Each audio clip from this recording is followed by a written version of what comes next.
Welcome to day 16 of our series on solid-state devices. Today, we examine the core operational modes of the bipolar junction transistor, a fundamental component that controls much of our modern electronics. The BJT is built with three alternating semiconductor layers: the emitter, the base, and the collector. The base is notably thin and lightly doped, while the emitter is designed to inject charge carriers into the structure.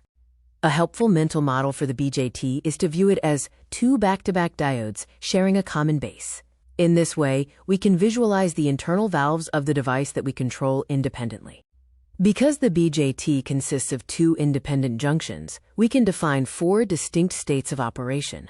The bias applied to the base emitter and base collector junctions determines which of these modes the device enters.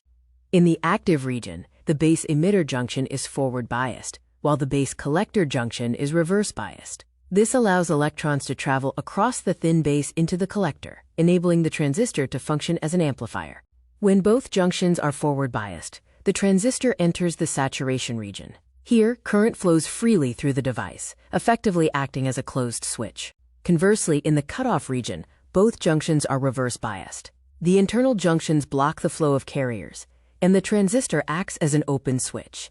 Finally, the inverted region occurs when the base emitter junction is reverse biased and the base collector junction is forward biased. This causes the emitter and collector to swap roles, a state that is rarely used in practice. From an energy perspective, electrons must climb an energy hill to move through the transistor. Forward bias effectively lowers this hill, while reverse bias raises it. Key to understanding BJT behavior are the relationships between currents.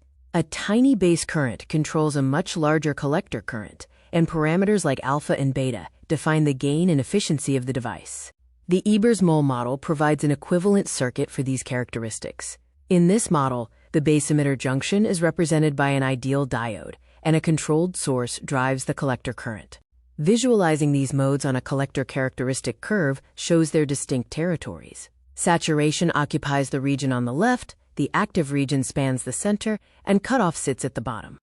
External resistors determine the operating condition of the device, represented by the DC load line.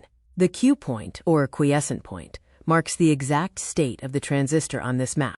In engineering applications, we use the active region for analog signal amplification, while saturation and cutoff are used to perform digital switching.